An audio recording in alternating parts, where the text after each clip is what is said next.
Good morning all of you. कैसे हो आज सब?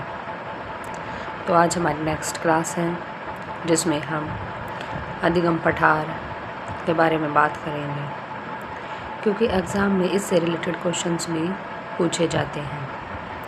तो आज का हमारा जो टॉपिक है वह है अधिगम पठार। जैसे कि पिछली क्लास में आप लोगों ने अधिगम वक्र के बारे में पढ़ा था कि अधिगम वक्र से जो था ना वह क्या होता है, कितने प्रकार का होता है, एक दो उसकी डेफिनेशंस बताई थी मैंने। ठीक है, उससे रिलेटेड क्वेश्चंस भी एग्ज़ाम में पूछे जाते हैं और अधिगम पठार से जो टॉपिक्स है उससे रिलेटेड लर्निंग्स प्लेट्स। ठीक है, तो क्या है आज का हमारा जो टॉपिक है वह अधिगम पठार क्या होता है।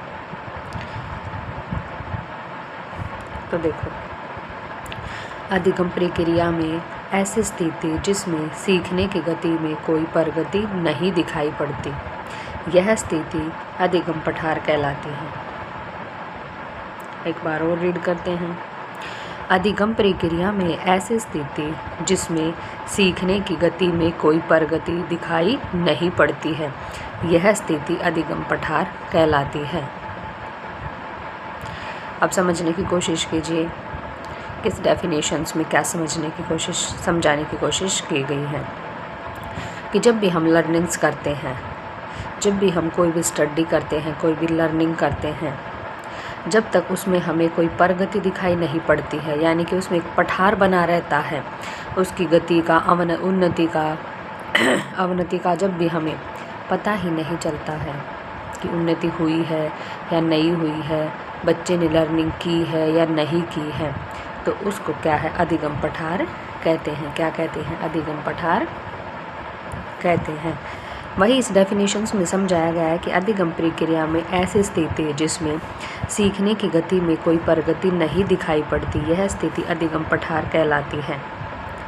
फॉर एग्ज़ाम्पल, अब देखिए, जिस तरह से ग्राफ पर हम ऐसे दिखाने की कोशिश करते हैं कि इस तरह से जो था ना वह उन्नति जो था ना वह हो रही होती, लेकिन इस बीच में किसी प्रकार की कोई उन्नति नहीं होती, इस तरह का पठार बन जाता है। जब कोई भी चीज़, देखो जैसे यहाँ भी बना के दिखाया गया कि जब इस तरह की स्थिति बन जाती है तो उसी को क्या कहा जाता है? पठार कहते हैं। इसमें क्या होता है, ना तो कोई चीज़ ऊपर जा रही है और ना ही कोई चीज़ नीचे आ रही है। इससे हमें ना तो जो था ना ये पता चल रहा है कि उन्नति हो रही है या न, ये भी पता नहीं चल रहा है कि बच्चा कुछ सीख रहा है या फिर नहीं सीख रहा है, यानी कि इसमें किसी प्रकार की गति का पता ही नहीं चलता है कि गति तीव्र हो रही है या फिर मंद हो रही है। एक तरह का पठार बना हुआ होता, बस इस तरह से पठार यूँ चलता है, इस तरह से बना हुआ होता है, तो उसी को अधिगम पठार कहते हैं। अब देखो, इस एग्जाम्पल के साथ आपको डेफिनेशन अच्छे से समझ में आ गई होगी कि अधिगम प्रक्रिया में ऐसी स्थिति जिसमें सीखने की गति में कोई प्रगति दिखाई नहीं पड़ती है। अब यही देखो कि इसमें आप लोगों को कोई प्रगति दिखाई पड़ रही है। अब इसमें समझने की कोशिश करो, यहाँ से यहाँ तक चले तो इसमें प्रगति दिखाई दे रही, लेकिन जब यहाँ पर पठार बन जाता है इसमें कोई गति दिखाई नहीं दी, तो यह स्थिति क्या होती है? अधिगम पठार कहलाती है। क्या कहलाती है? अधिगम पठार कहलाती है। ठीक है, कक्षा का समय या फिर प्रत्यक्ष बोध। ठीक है, एक बार और समझाया, समझ में आ गया कि अधिगम पठार क्या होता है। ये इसकी डेफिनेशंस है कि अधिगम पठार से क्या होता है। ये मैंने एग्जांपल देकर भी आप लोगों को समझा दिया है कि अधिगम पठार से जो है ना वह क्या है।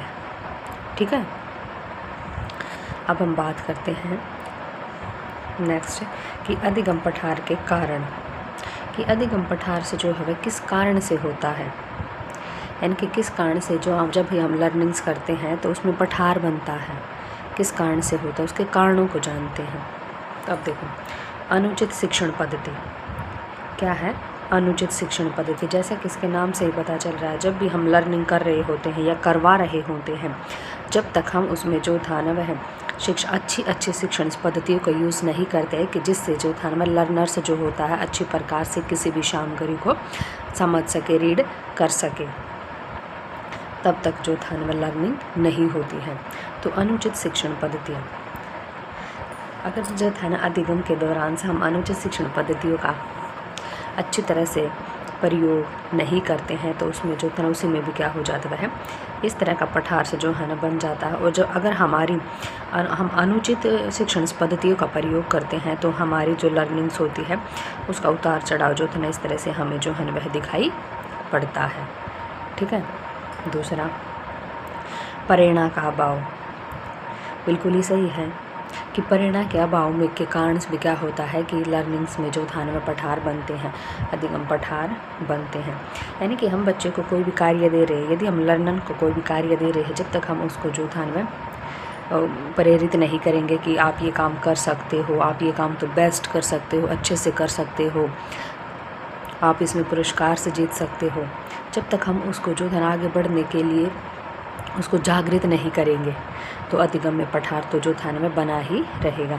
तो प्रेरणा का अभाव के कारण भी क्या होता है, अधिगम में पठार बनता है। ठीक है। अब देखो नेक्स्ट, रुचि का अभाव।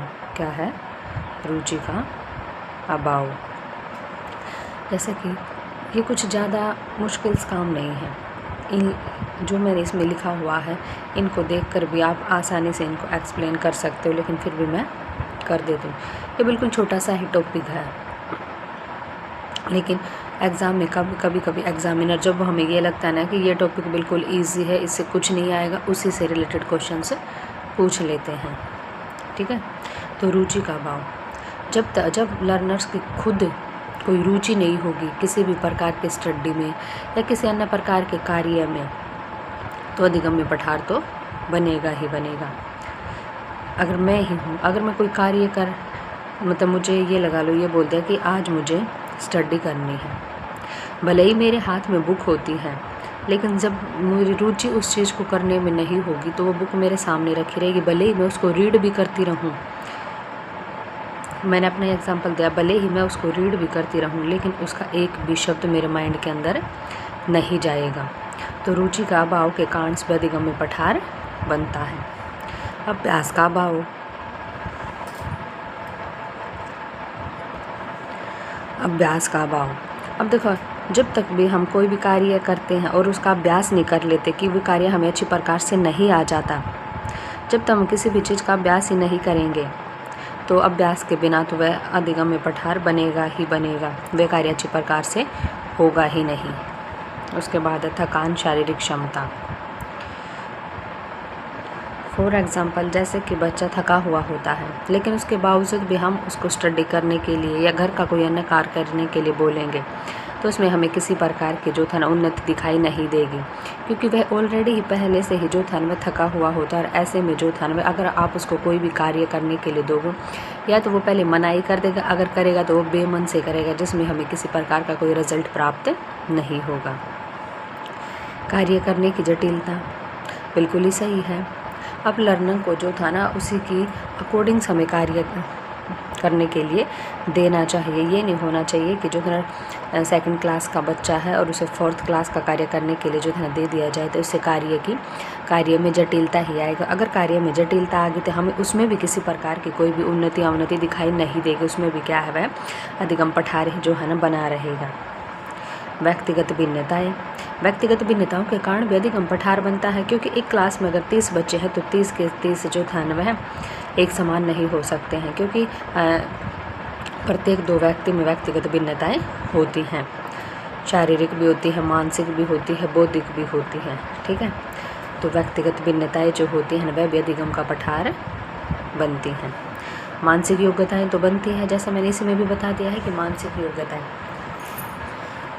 कि बच्चे की जो था मेंटिलिटी कैसी है, वो कितना कार्य कर सकता है और कितना कार्य नहीं कर सकता। अब बच्चे का जो था ना IQ कम है और उसको ज़्यादा वाला कार्य कर देते हैं तो बच्चा जो था ना उस कार्य को नहीं कर पाएगा। अगर बच्चा उस कार्य को नहीं करेगा तो वहीं की वहीं रहेगा, जिसके कारण से अधिगम्स में जो था इसी तरह का पठार बनेगा। उसमें हमें किसी तरह का इस तरह के उतार चढ़ाव वाली कोई भी बात देखने को जो था ना नहीं मिलेगी। ठीक है।